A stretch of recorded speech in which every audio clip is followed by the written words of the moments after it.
All right, friends, welcome back. For Module 6, we'll be covering chapters 8, 11, and 22. We've got a lot of ground to cover, and we'll necessarily be skipping over large sections that are covered in the textbook, so make sure you complete all of your assigned reading. We're going to cover both printmaking and graphic design, which tie in together because many graphic designers are also printmakers or began as printmakers.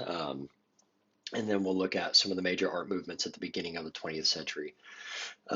So starting off, let's look at some of the most common printmaking media. Here we go. So what is a print, right? A print is an artwork that exists as multiples, and they're made from a matrix, right? They're among the more accessible art forms, and in addition is a group of prints created from the same matrix. So when discussing printmaking, we don't usually mean that an artist has made an artwork and then made digital copies of it. Rather, the printmaking media that we'll cover are all handmade processes which result in the creation of those multiples. And those multiples, however, even though they're not unique, are original works of art. So a matrix is a surface that carries ink, basically the original image from which those prints are created. Matrices can be wood, metal, stone, or any other material that a print can be made off of, and we'll talk about some of those. The prints that are created are usually made in groups known as editions. They're numbered, they indicate the sequence of the pulled prints, they're progressive proofs, and usually you'll see something that says AP, which is an artist proof, which is known as a satisfactory stage of printmaking.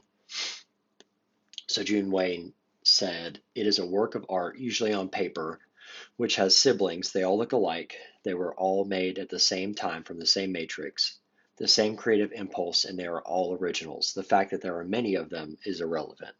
And this is a pretty good definition of a print.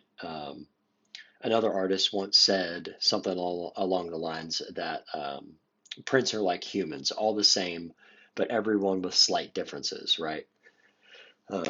So this is that a work of art from that artist. Looking back, right, printmaking originated in China, and then in Europe it was developed during the 15th century. Some of the first prints were religious images and then also playing cards. It was then used to illustrate books printed with the newly developed movable type. Um, so thinking about that, like why do artists make prints? And today, you know, it's less expensive than paintings or sculpture, and they can also be purchased by a wider group of viewers. It's an easy way to influence social change via wide distribution in comparison to other unique works of art.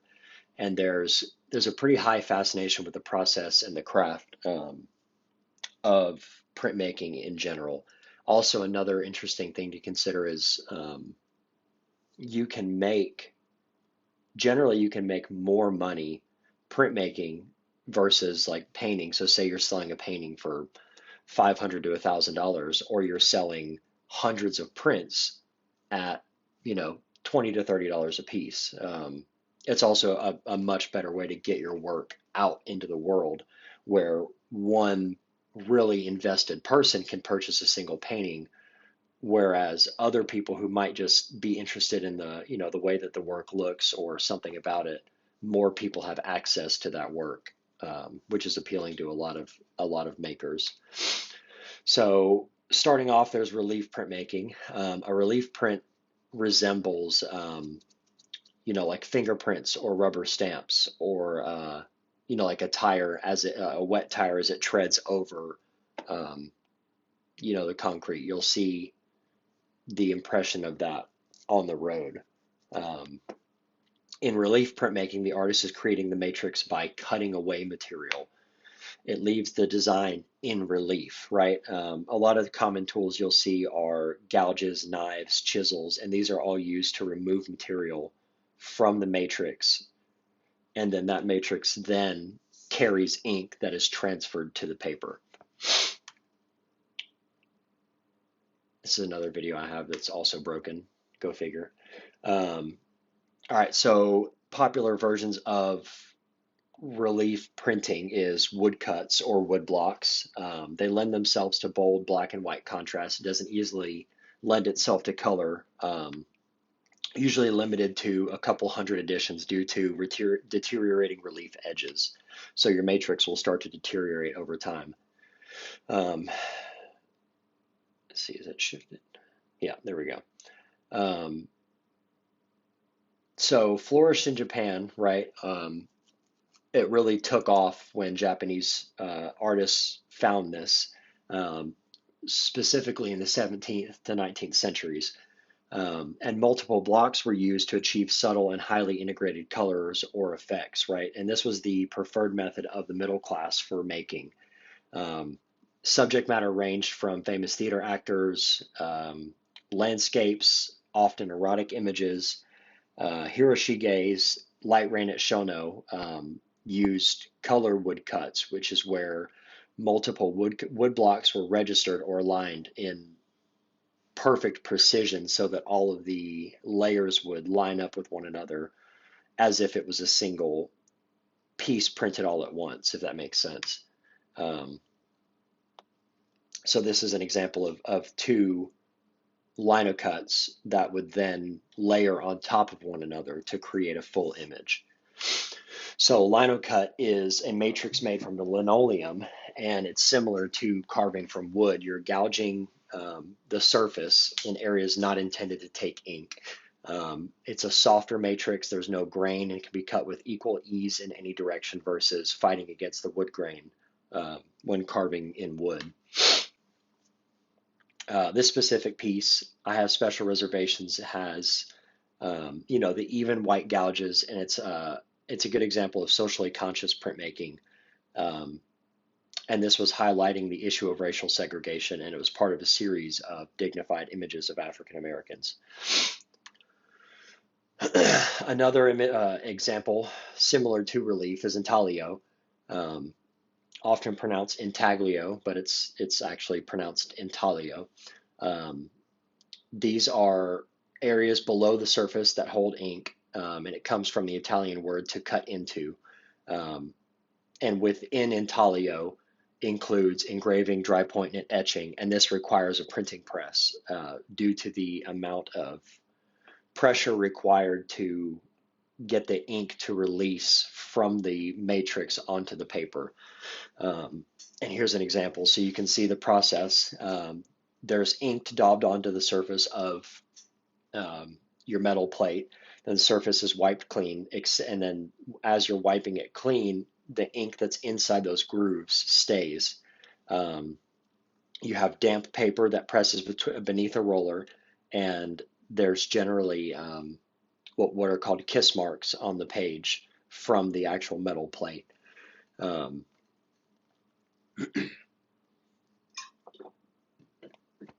Sorry. So two different types are engraving, where the artist uses a burin or an engraving tool on metal plate. This takes a lot of strength and control because the scraper is smoothing down rough edges of the groove, and the line's not drawn freely due to pressure, right? We see this a lot with the United States currency. Grooves become deeper according to the strength of the acid and the amount of time that the plate is in an acid bath. And the deeper the groove, the more ink it'll hold, which equals a darker mark. So after engraving a plate, you put it through a series of acid baths to take that line that you etched, and the acid will sink into those etched lines and make them deeper and hold ink better. So Albrecht Dürer, probably one of the most well-known engraving printmakers, was known for his incredible detail and all the different values that we can see are made just from hundreds and hundreds of thousands of tiny etched, scratched lines. Etching, right? So etching is done through the preparation of a metal plate, generally copper or zinc, with wax or varnish, and then the artist draws through the surface to expose that metal. The plate is then immersed in nitric acid that makes a groove, right? So similarly, the deeper the groove, the darker the mark. And instead of actually carving directly into a metal plate, etching uses that metal to, or uses the acid that is touching the metal marks that have been carved into that wax, and then creates the grooves from that. So you're not having to apply as much pressure, and you're not having to dig as deep into the metal because the acid does the work for you. So a great example of etching is Christ preaching, and the lines are generally more relaxed, irregular, um, compared to Dürer's precise lines. These are a lot more gestural, more loose. There's a skillful use of light and shadow specifically to this medium. Another version of, or another step within etching is something called an aquatint, and this technique uses a sprinkling of acid-resistant powder over areas that need a more gray tone, and combined with other techniques, um, you can see a much more varied level of values because you're not having to etch with just lines. You can etch with solid blocks of value or color. So lithography, right? This is a surface, or otherwise known as a planographic printing process, and it's faster and more flexible and works on the fact that oil and water resist one another. So the surface of the stone, the linoleum stone, is perfectly flat, and there's no carving and there's no etching. The process and the way it works is the artist will draw onto something called Bavarian limestone, and there's no cutting, you're just drawing directly onto the plate. You're drawing with an oily material like litho crayons or pencils or something called tush liquid. Um, and then the entire completed image is treated with a chemical called gum arabic. And then the surface is dampened with water and then inked with your ink. And because the surface remains intact, lithographic stones or plates can be stored and reused. And this provided a really ease of printing in the 1800s. So Daumier was one of the first lithographic artists, and this specific piece is capturing the event of a militia killing many innocent tenants of an apartment. And this print was actually published the day after the killing, right? Henri Toulouse-Lautrec, printing from life. He has hundreds of innovative works that use bright colors, flattened compositions, and in the next slide that I'll show you, you'll probably recognize his work. He, sorry, he pioneered a new style of lithographic poster that was done in large format and used innovative compositions. So he primarily used his printmaking to advertise for events, almost like the modern day gig poster. So you'll see a lot of, hand-drawn typography and imagery combined with the printmaking, right? Next is screen printing, which is probably a process that the majority of you are probably more familiar with. You use what's called a stencil, which is a sheet with a design cut out of it, and then painting over it transfers the design to the picture plane.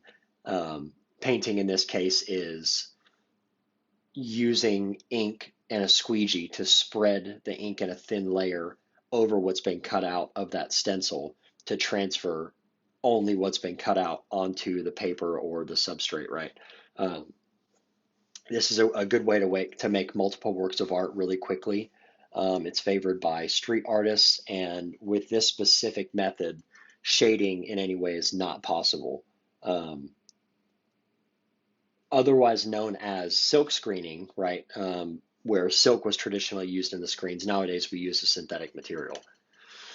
So the way this works is a rubber edge blade, right, or squeegee pushes ink through the fabric or the open areas of the stencil.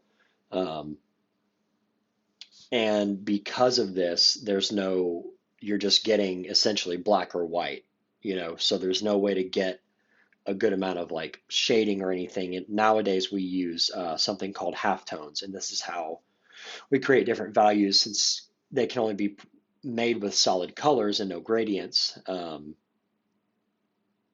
It's a an array of dots that give you the illusion of value. Um, so like lithography, screen printing lends itself to poster production, right? Many social movements use silkscreen to help spread the word. This specific one was a portrait of an activist, Milan Loake, probably mispronounced that, and a quote from one of her essays, which is and this is a great example of silk screening, right, or screen printing. Um, Many contemporary screen printers use a light-sensitive emulsion to create the stencil on the screen. So modern screen printing is actually technically a photographic process and is capable of reproducing the look of a photograph in a similar way to photographs being printed in the newspaper. Um, a good example of this is if anybody's ever seen a comic book up really close and you see all of the different dots that build the image, right? And this is achieved by using CMYK colors, cyan, magenta, yellow, and black overlaying on top of one another in registration to create those gradients and color changes on top of one another, which is really neat. So if you've never seen that, I would just do like a quick Google for like, comic book up close or something, and you'll see some really cool stuff. So graphic design, right? What is graphic design? It's the process of working with words and pictures to enhance visual communication, and it's the most frequent art form encountered in daily life, mostly involving designing materials to be printed, right? However, designers today also deal with graphics that are meant to appear on screens, right? And that's more common nowadays. And these things may never go to print, right? This can include app design, website design, motion graphics, motion typography. What is typography? It's the art and technique of composing printed materials from letter forms, otherwise known as typefaces or fonts. Decades ago, typewriters mostly had the same typeface, and today, when we open up word processing software, we have many options of styles, weights, sizes, and since the Chinese invention of printing, thousands of typefaces have been created and are still being created. Today anybody can just create a typeface, right? They come in many styles. Roman letter forms are based on letters carved in stone by early Romans. The strokes generally end in something called a serif, or the pointy shapes that set an angle to the main stroke. Sans serif typefaces are more modern and clean, and they don't have those little swipes or swishes, whatever you would use to describe them. And then script typefaces mimic handwriting. And another style, there's a lot of different styles, but another one is black letter, and it's a type of calligraphy that would have been handwritten using an angled pen nib that could create both thick and thin strokes. And I'm sure a lot of people are probably familiar with black letters. So a logo, right? Everybody's probably knows what a logo is, right? It's an identifying mark or trademark based on letter forms combined with pictorial elements. And companies generally spend large sums of money on graphic design, brand packages, brand identities, and logos, right? Another way graphic designers deal with letters is the creation of logos, and many logos include both typography and simplified imagery. And a good logo can communicate something about the organization or the individual almost instantaneously.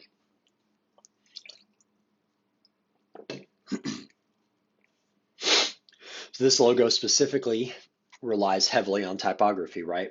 We're looking at, the negative space between the E and the X. It creates this arrow, right? And it's a simple but effective way to suggest speed and or the transport of something from one place to another. And this solution is simple and elegant, and it takes a lot more creative thinking than most people might imagine, right? Some other logos, right? The Sovereign Bank logo. The lantern is shedding light. The Colonial Bank logo, it's based on the letter C, and the image of the eagle is theoretically standing guard, right?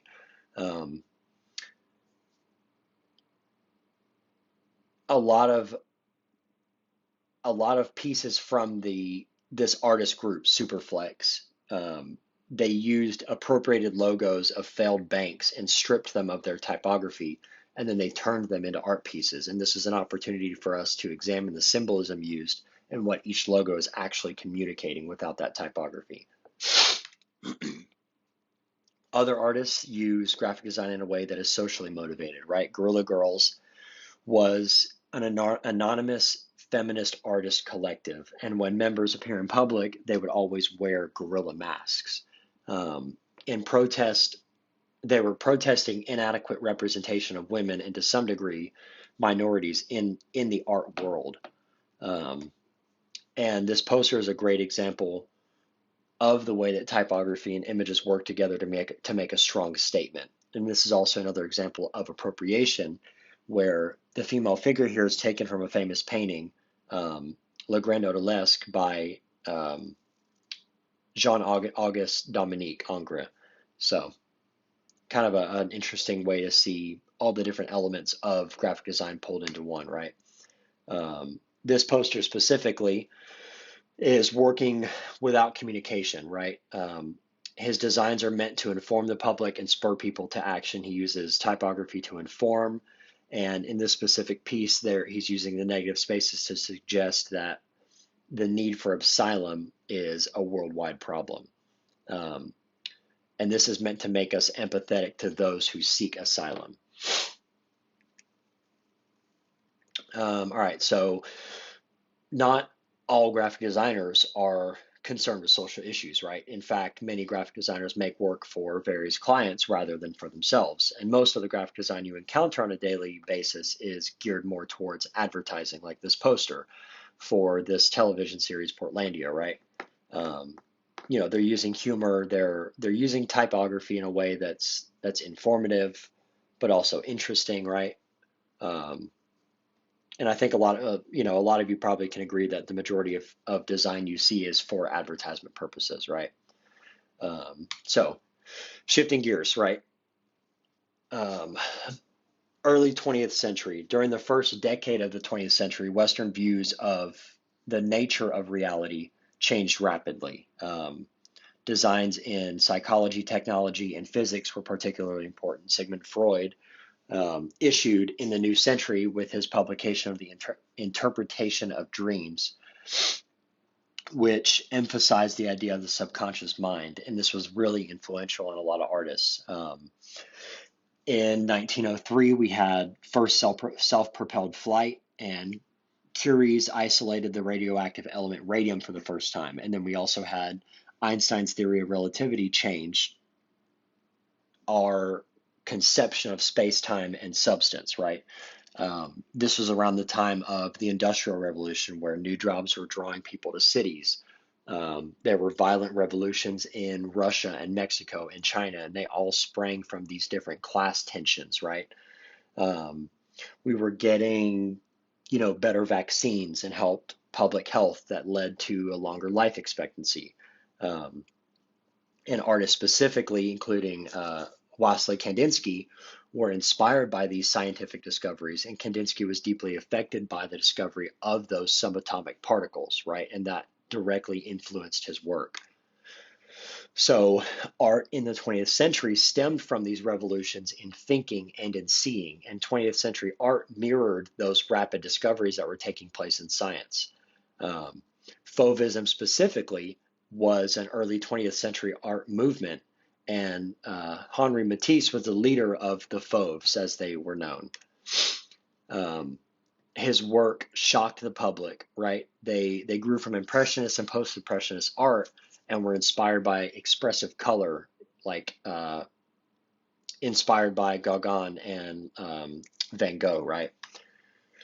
So Fauvism, or Les Fauves, which meant wild beasts, they were expressive and thoughtful. They reduced their subjects to a few outlines to preserve the original impulse or feeling. Colors were bold and flat, and pattern was used to unify the work. They were revolutionary in their exploration and use of color, right? Matisse and Derain became friends while they were still in art school, and Derain focused on brilliant invented color balanced by traditional composition and perspective, right? And he was intentionally using discordant color and expanded versions of pointillist dots used in that lower left version, right? Um, the Fauve movement only lasted 2 years from 1905 to 1907, and still it was one of the most influential developments in early 20th century painting. It took color from its traditional descriptive role and instead used color as an expressive element, otherwise known as arbitrary color, or color that just doesn't make sense for where it's at. Um, and Fauvism can be characterized as an expressive style. So moving into Expressionism, it was a general term for art that emphasizes inner feelings over objective depiction. And it can be traced to Baroque and Romantic painting.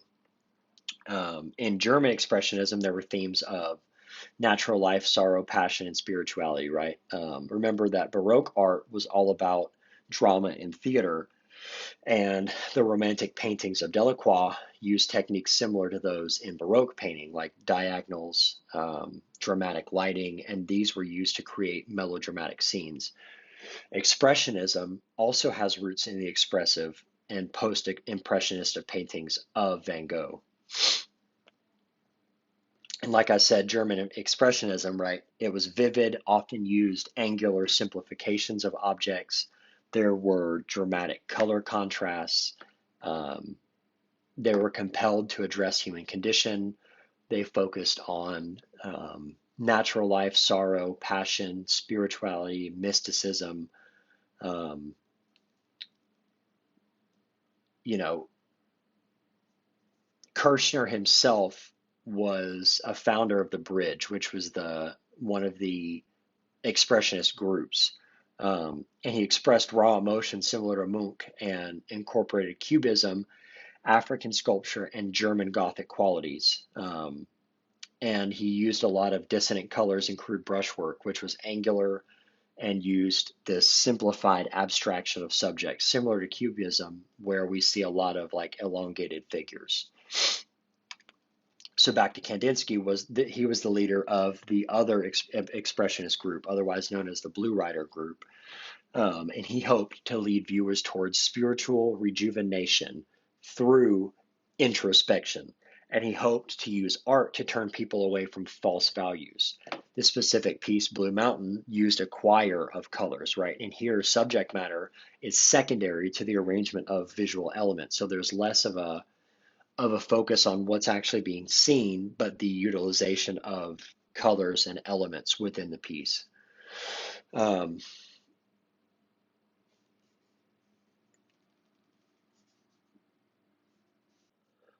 Okay, sorry about that. Something happened with my headphones, so there'll be two videos to watch. The first one, and this will be the second one. So back to Kandinsky. So this was a shift to non-representational imagery by around 1910, and this was breaking the rule that art should be a picture of something, right?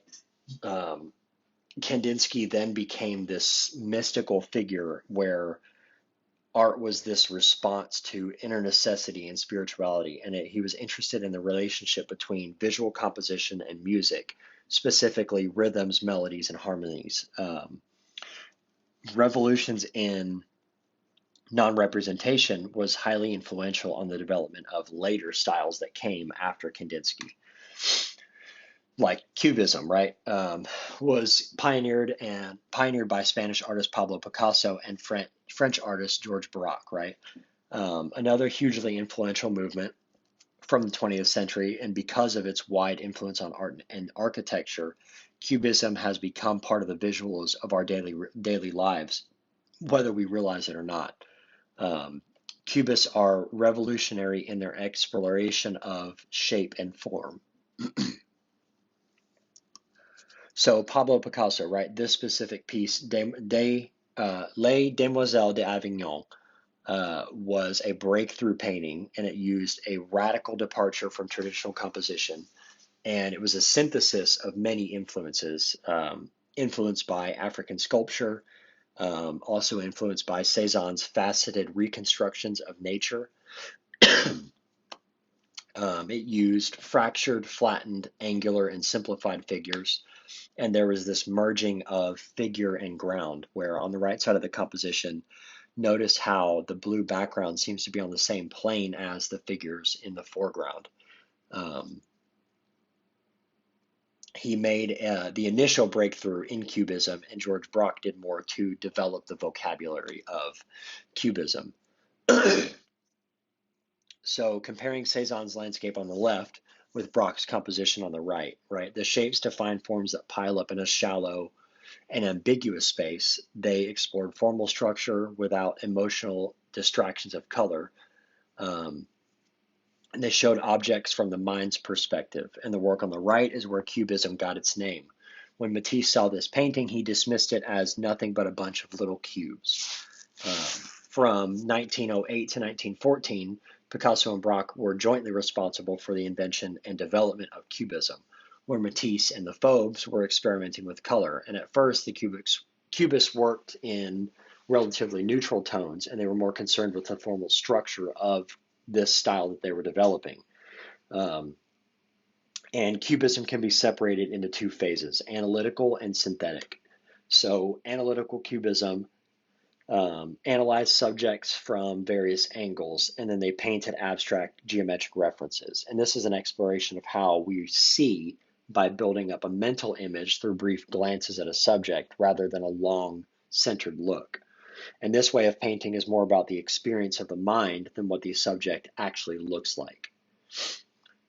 So the Portuguese was a portrait of a man at a cafe table strumming a guitar. And the subject is fractured, abstracted, broken down.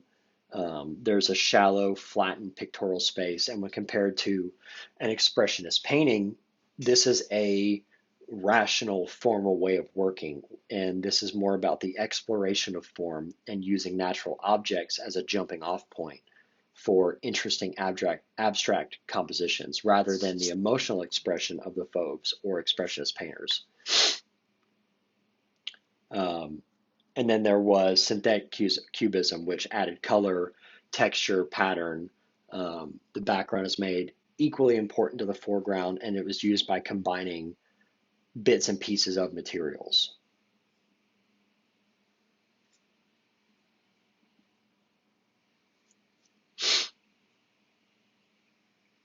Okay, sorry about that. I don't know what's going on with my headphones tonight. So bringing in that color, right?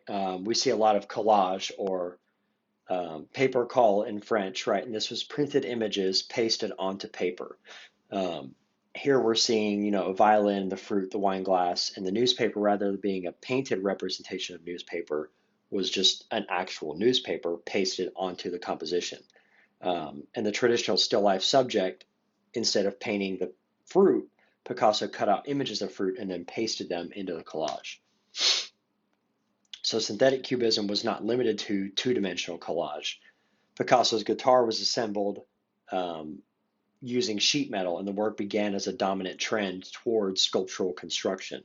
And before guitar, most structure was carved or modeled. And since guitar, a great deal has been constructed, right? So moving towards abstract sculpture. Another artist who pushed sculpture further into abstraction was Constantin Baranowski, right? He was a Romanian who studied under Rodin, who, if you think back, or if you look back, was responsible for The Thinker. This was radical yet gradual, breaking with the past, right? And in compared to Rodin's romantic naturalism, we're seeing something shifting more towards what we'll see here, right? The Sleeping Muse was a much more simplified subject, and then Newborn the First was completely stripped all the way down to its essentials. And this gradually eliminated all surface embellishments that had dominated European sculpture since the Gothic period. And this was studying ancient Mediterranean sculpture, which was simplified and abstracted. And this was creating shapes that were recognizable, yet simplified. Bird in Space was made out of cast bronze, implying soaring motion, and had a highly reflective bronze surface with like this weightless quality. And he started designing the sculpture about a decade after the Wright brothers' first flight. And he's quoted saying, "All my life I have sought the essence of flight." So another movement that was influenced by Cubism was Futurism, and it added a sense of speed and motion to shifting planes and multiple vantage points. It celebrated machines, speed, and motion. And the futurists indicated speed and motion by multiplying forms on top of one another. And we can see the influence of abstraction in the sculpture because the sculpture itself was fused with the surrounding space and these unique forms of continuity within space. We can see muscular forms leaping with bursts of energy. And at the time this work was made, the work was being transformed by machines such as the automobile and the airplane and by the motion picture. Marcel Duchamp was independent of the futurists, but also incorporated Cubist language with the indication of motion. Nude Descending a Staircase #2 was influenced by stroboscopic photography, or sequential camera images that showed movement by freezing successive instants, right? Um, and this is the movement of a body seen all at once, and it creates a strong sense of visual rhythm, initially described as an explosion in a shingle factory, because it's kind of what it looks like. Um, and it caused quite a stir when it was displayed at the Armory Show in 1913, which served as an introduction to European modern art to the United States. So concluding here, at the end of your notes, address your 2 questions. In your own words, describe one of the following printmaking processes, and then identify and describe at least one artwork that was made using the process you described. Fully identify your example, and then the second question, in your own words, how do graphic designers utilize text and image to convey a message? As always, I suggest you read and reference the textbook to be sure that you fully address each question, and you're welcome to use examples of artwork from the lecture, and the textbook will offer more examples than those we've discussed here. With that, good luck. Email me with any questions. As always, let me know if you have any issues. Thanks.